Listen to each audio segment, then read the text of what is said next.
So now I would like to invite Adi Soffer Teeni, CEO of Facebook Israel, one of Israel's few female angel investors and a close friend of iAngels, as well as Roy Nissany, Israel's top leading and youngest race car driver.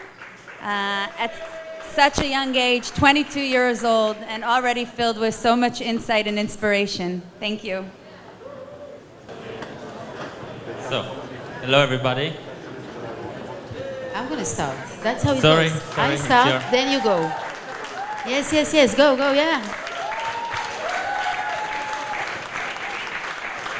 So Roy, 22 years old. Yes. He is only 22. And he probably reached one of the coolest stage when it comes to race driving. And Formula V8, and I don't know from many of you that probably are not aware, is literally only one step away from Formula One. One step away. And to be honest, when talking to Roy, I realized that this one step is actually half a step, and you're going to share with us later why, right? Yeah, but we will get there. Yeah. Okay, cool. So I want to start with asking you how it all began. Well, the first time on a go-kart was around 4 years old. Professional racing, I started at 4 years old.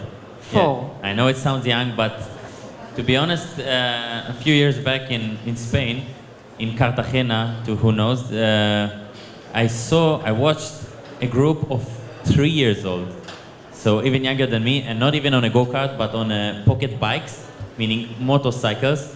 It was an amazing thing to watch, because can you imagine 3 years old are going with helmets, and when the parents are taking off the helmets, they put back the motzet. Yeah. So, experience number one. I believe in this age, first of all, of course, it's not too young, but in this age you can really insert the ability to drive on the edge, or to ride, but really on the edge. When we are so young, we don't have these courage barriers, you know, and we can really pure drive or ride, and as soon as it's inserted to our brain, to our body, it stays forever. And your parents were not terrified? 4 years old and already driving? My father has his history in Formula racing, and my mom, she likes motorcycles, so she wanted to cut 2 wheels off me. Yeah. Okay, so you started at the age of 4, and just for all of us, and I'm looking at the crowd, and I assume that many of us are not that familiar with this type of sport and motorcycling. So can you just tell us a little bit about it? Sure. Well, first of all, this is go-kart, and this is go-kart. This sport, this world has lots of categories. I'm racing in the Formula section, which starts from Formula 4 for young drivers, approximately 15, 16 years old, and ends in the glorious Formula 1, of course. We made our step in Formula 1, this half step away from being a race driver in Formula 1. I did a test in October 2014 for Sauber Ferrari, and there I felt the real thing. So what's next? Now we are standing on the edge of entering this category. There are political reasons which are holding us back. Yeah. Politics is always great. And what about Israel? So motorsport in Israel, can you tell us a little bit? Yeah. Well, we had some in the past. So we can see Rally Ashkelon, 1980. We did have the connection, we did have the will to have motorsports in Israel, but unfortunately since the 90s and up until 2005, the sport was illegal in Israel in terms of safety. And it's funny, it's a kind of an absurd, because when I was telling the guys in Europe, hey, I'm from Israel and for us motorsport is illegal, and they imagine Israel as bombs everywhere and just have to run for your life, so it was kind of an absurd. But so I'm not sure it's absurd. I want to ask the audience here, who thinks that this sport is dangerous? Easier to ask who doesn't think. Now, just be honest, guys. So the ones that didn't raise their hand means you're going to allow your kids to do this? Over there, yeah? So, dangerous, yeah. Who thinks it's not dangerous? Let's maybe see that. Ah, okay. We have some Okay. from... Yeah, some... Let's see. Here, looking to try to gain ground. I know we have only 7.5 minutes plus 1 lap left. Oh my! Huge accident, a huge off. Ryan Dieter had spun. PK is involved. There was another car that's airborne as well, and the race is being stopped straight away. Red flag shown, and Ryan Dieter was the catalyst for all of that because he had spun and then out of nowhere. Okay, let's see one more.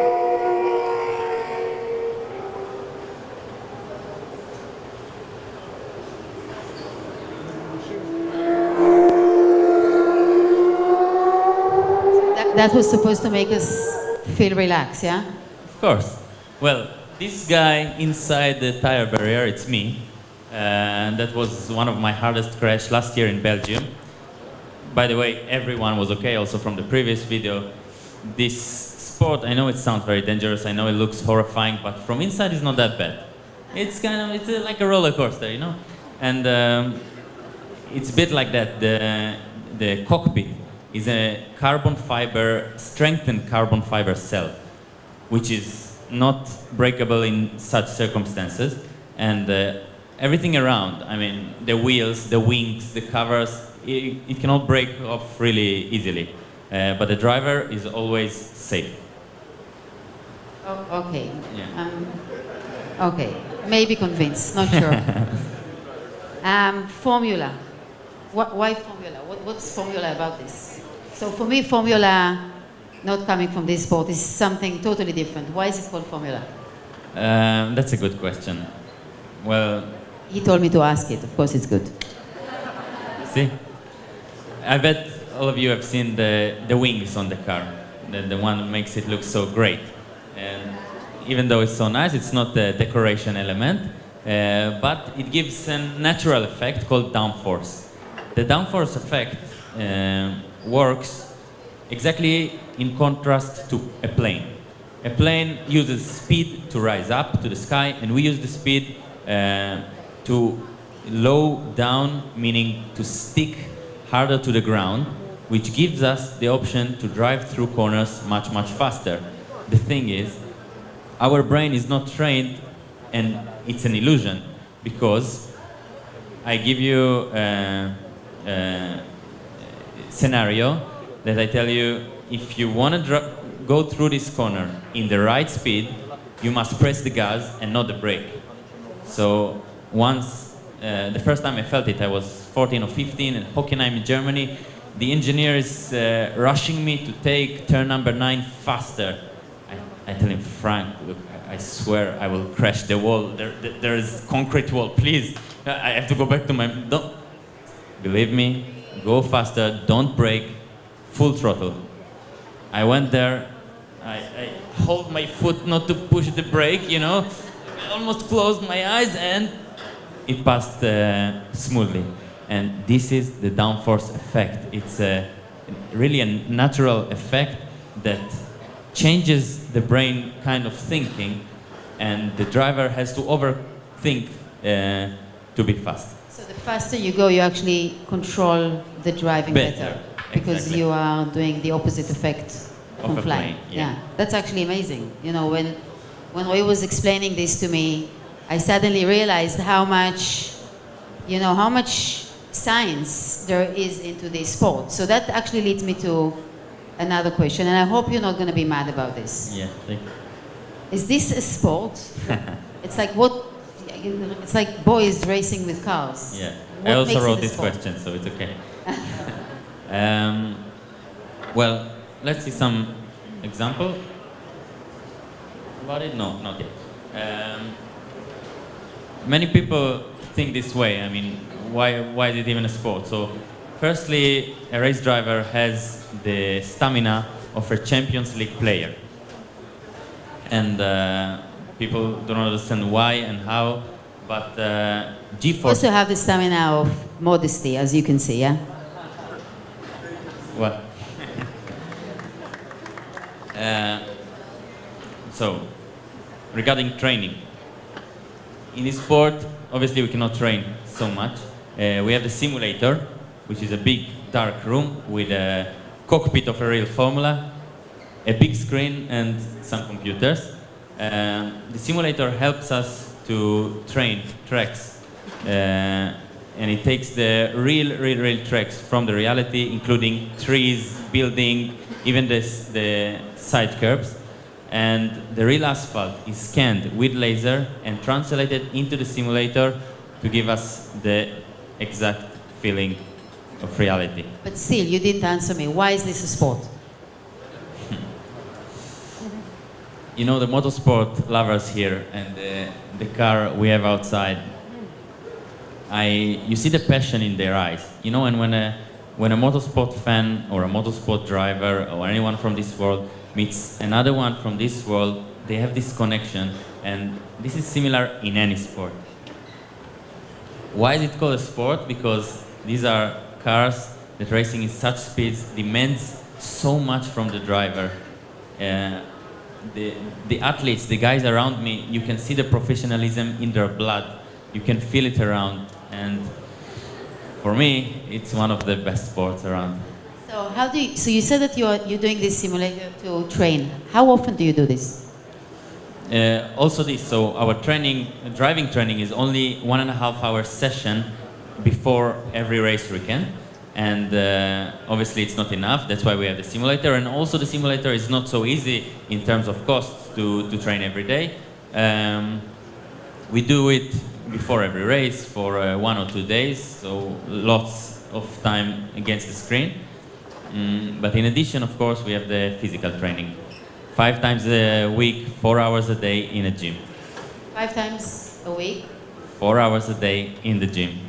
Okay, so why? Why do you need to be in such a shape to drive a car?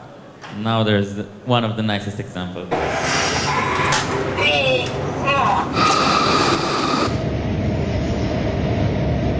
God, it's like having an elephant sitting on my chest. The blood is actually draining away from his brain at this point.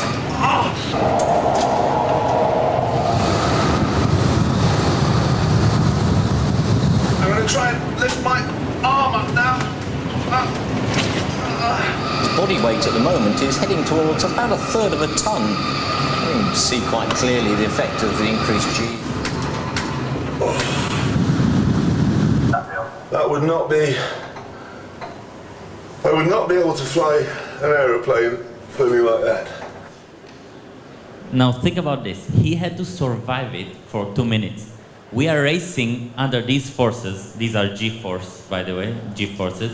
And we are racing under these G-forces for 1.5 hours. And it's not enough to survive. We have to be fully concentrated, alert, and manage the race calmly under these forces. Can you explain to us what happened here? This is a centrifugal force that affects as we drive our private car, even though many times I totally defer the public road from a racetrack. Just to give you an example, we are driving our private cars, going in a roundabout, and we feel the body is moving to the side.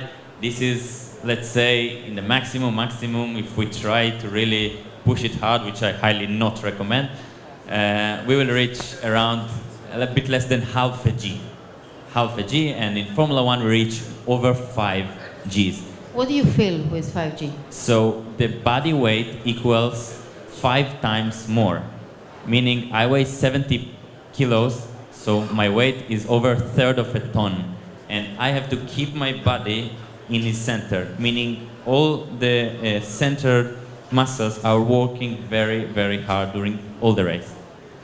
That sounds crazy. So what do you eat? Nutrition is a fun fact, by the way.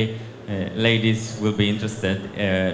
Formula 1 driver burns in 1.5 hours of a race 3 kilos.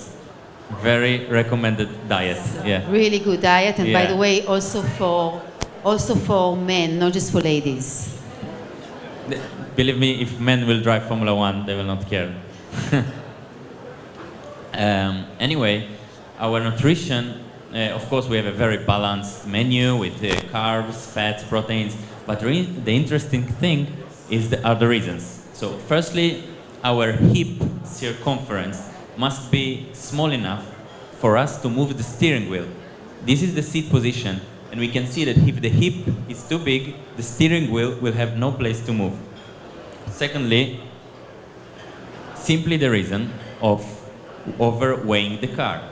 So there is a minimum of 570 kilos for the race, and every gram above is obviously an unnecessary burden. So it sounds like, what, 100 grams will affect a car that weighs over half a ton? Everybody will look at me like I'm an alien. But if we look at this, it's a qualifying session from the Spanish Grand Prix a few years back. First, second, and third places were on the same lap time, exact same lap time, within 0.001 seconds. Crazy. Meaning, if we take out our smartphone and try to push the stopwatch, start and stop fastly, it will be 0.1. So divided by 100, this is the amount of time that we are driving, and this is how close we are. So every gram counts. So 0.001 difference. How do you overcome this? How do you win? Can you actually really control winning with such a small gap? If we talk about what is a good driver, I mean, firstly, there's the ability to drive through a corner, a significant radius corner in over 250 kilometers per hour, and not just to survive, but to get information on the radio, controlling my switches, defending my position, attacking other drivers, and in addition, taking decisions fastly under pressure within milliseconds. Again, where to defend, where to overtake, should I go in and change my tires? All of this is just the base for a good driver. Later on comes the ability to think out of the box while improving the car with the engineers. It's important to mention, for every 10 minutes drive, we have an hour of analyzing the car, analyzing the data with the engineers. Our car is equipped with a very moderate data logging system, which contains over 100 sensors. So every parameter is measured. That's crazy. So before we're going to wrap up, I want to share something personal. And that is that, two personal stories. So I was talking to Roy to prep for this. We had 10 minutes. It took an hour because it was such a fun conversation. And when I hang up, my daughter asked me, "Mommy, who are you talking to?" Because I was asking questions she never heard me ask. And I said, I told her about Roy, and she said, "And what does that has to do with Facebook?" So I want to thank Mor and Shelly for making this relevant to my life as well. Thank you, Marcelli. And making me meet this extraordinary. So we had only 15 minutes now, but trust me, he's an unbelievable sport person with tons of motivation from the age of 4, doing this so seriously. This was one of the best conversations I had for a long time. And the second story is that I came back to work the next day, and I told the team that when you're going to finish with this thing, I'm going to hire you because you're an unbelievable motivated person. Thank you. So you have a job. And we're going to finish with the game, because we have a tradition at Facebook that we don't finish this one-on-one without a cool game. So this is how it's going to go. Now, very short answers. I'm going to ask you. Sure. And it's like, I'm yes, no, you just choose. Yeah? Ready? Absolutely. Cool. So, trip or vacation? Vacation. I'm done traveling. Really? Too much travels. I had 80 flights this year already, and too much time on the air. We need some sun time. Good. Breakfast or dinner? Breakfast, absolutely. Facebook or Instagram? Sorry, but Instagram. No, sorry. It's ours as well. It's okay. Go ahead.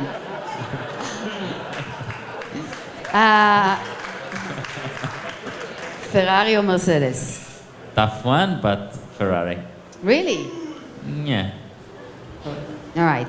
Depends Gym where. or outdoor training? Gym. More controlled. Mac or PC? Easy. Mac. I agree. When you're in a race, what do you prefer?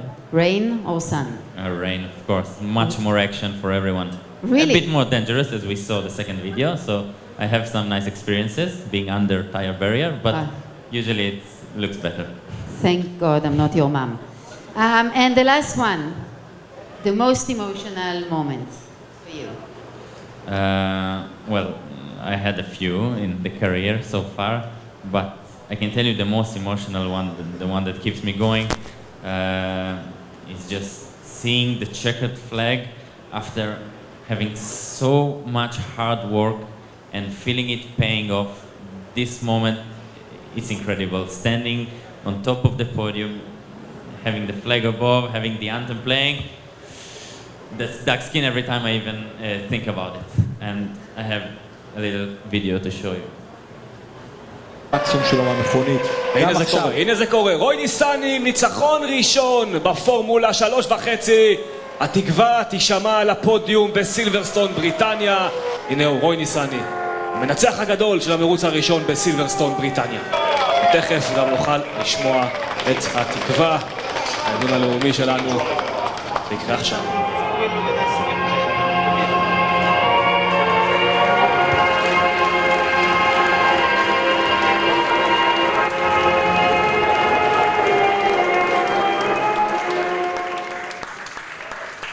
So I think there's like 200 people now that are all going to wait for you to get to Formula One. We are all here for you. This is so amazing. Thank you very much, Adi. Thank you, everybody.